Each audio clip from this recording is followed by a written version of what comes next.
asking myself a question, and this is, again, in alignment. Do you see what I see in you? Do you see and believe in your heart of hearts all the love and the beauty and the compassion that's in the universe exists in you as part of you? Now, you've heard this, you just heard it pretty much from Annette, and you've heard it many times here at Mindful Spiritual Center. We talk about it a lot. We talk about how we're one with God. We talk about how we're connected and how we are spirit embodied as form. In Matthew, Jesus tells us that we are the light of the world. And you have to be a believer. You have to believe that you are born with Christ consciousness. But I'll bet that you don't fully see, as much as we talk about this, I bet that you don't fully see what I see in you. We're looking at it from a different perspective. That's why. Let me ask, did anybody sing the Christmas carol, Do You Hear What I Hear? Mm-hmm. Yeah, when you were a kid, Christmas pageant maybe. Yeah, it basically tells the story of the nativity of Jesus, from the Gospel of Matthew, loosely. I really loved that Christmas song because I think it was so uplifting. I thought it was just such a beautiful song. And as a kid, when we sang it, I would actually picture the scenes as it went along. I was a very kind of a literal kid. And so, the beginning, the first verse, said the night wind to the little lamb. I'm literally trying to picture the wind with a mouth, whispering in this little lamb's ear. And the little lamb going, what the? Do you see what I see? Way up in the sky, little lamb. This lamb going, what in the world? A star dancing in the night with a tail as big as a kite. And the lamb saying, what the heck is a kite? But the next verse, the lamb is telling the shepherd boy, do you hear what I hear? A song, high above the trees with a voice as big as the sea. Now I'm picturing that shepherd boy saying, oh my God, I've been around these animals out here by myself in this pasture too long. I think they're talking to me. But of course, we move along. And I probably bought it because I probably had just read Charlotte's Web or something, and all the animals in the barnyard were talking. But it's time for the shepherd boy now to go to the king. And he goes to that palace that I guess is right near the pasture. And he tells the king, do you know what I know? In your palace warm, mighty king. And I'm thinking the king's got to be going, what in the heck? How did this kid get in here, right? A child, shivers in the cold. Let us bring him silver and gold.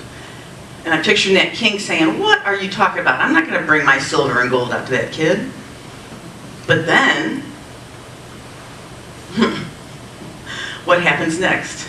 Well, we'll talk about what happens next in a minute. But did you know that that song, Do You Hear What I Hear, was written in 1962 by Noel Regney and his wife Gloria Shane. And it was a plea for peace during the Cuban Missile Crisis. And for anybody that's too young to know about the Cuban Missile Crisis, it was a pretty scary time here in the United States. And I got to ask anybody, did anybody get to watch the Geminids meteor shower? Yes! I loved it so much. You got to see it? Yeah. Yay! Well, last Wednesday, I walked outside to try to catch some of those meteors. I had actually forgotten about it, and it was about midnight, and I was sitting there scrolling on Facebook mindlessly, and I saw a girlfriend, my girlfriend Diane, posted that she had seen 12 meteors, and I was like, oh God, and I got up and I ran outside, and I started looking around, and I kept looking around, and guess what I saw? Nothing. No, I saw stars. I actually saw stars. And I actually saw, the Gemini constellation. That's where the asteroid that's the Geminid meteor shower originates from.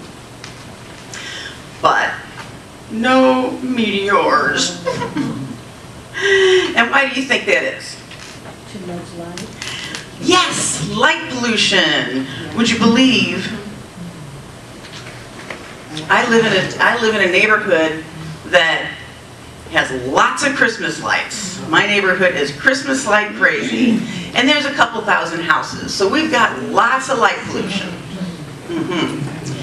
And we live, and there's other big neighborhoods near me. So of course there was too much light around me for me to be able to see any meteors.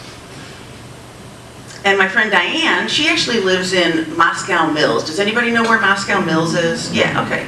So it's about 30 miles west of where I am and where John and I live in St. Charles. Out in the boondocks, as I would say. Way out there. And she actually has very little light pollution. So in that rural area, she had a very different view of that same night sky. We were looking at pretty much the same night sky. Our difference in delineation on the Earth, the longitude, latitude, was actually negligible when you consider it in the grand scheme of the cosmos, right? But my reality was very different than her reality in that moment. And the pure majesty and the beauty of what was really out there was hidden from me. So how much of the pure majesty in you is hidden from you because of the environment that you grew up in, or that you work in, or that you currently live in? Oh yeah. That last verse of, do you hear what I hear? The king said to the people everywhere, listen to what I say. Yeah, that kid got into his head somehow. I always wonder, do you think that kid, that shepherd boy, is also the little drummer boy? I always thought maybe they were the same. No? Yeah, no, I thought so. I tied them together in my brain, that's all I can tell you. The king said, listen to what I say. Pray for peace, people everywhere. And what else did he say? The child sleeping in the night. He will bring us goodness and light. He will bring us goodness and light. And that child sleeping in the night is you. We're all born onto this earth with the goodness, the light, the divine spark, and innocence, and great potential power, with the capacity to be the love, the beauty, and the compassion that the world craves. But we've been blinded by our environment. And it's time to see clearly now. That's another song, isn't it? See clear? I'm not gonna screw up any other songs for you guys. I'm sorry, I won't sing anymore. But it's kind of like the Grinch, right? When he was taking all that stolen loot, all those stolen Christmas presents up Mount Crumpet, and he hears the sounds coming from Whoville. It's not those sounds of the distress that he was expecting. But it's celebration. It's when he realized that's when he realized that Christmas is really all about the love and the togetherness. And that's when he joined into their celebration, just like what we're about to do. And what happens to the Grinch's heart that was 2 sizes too small? Anybody remember? He grew 3 times that day. It grew 3 times that day. His heart grew 3 sizes.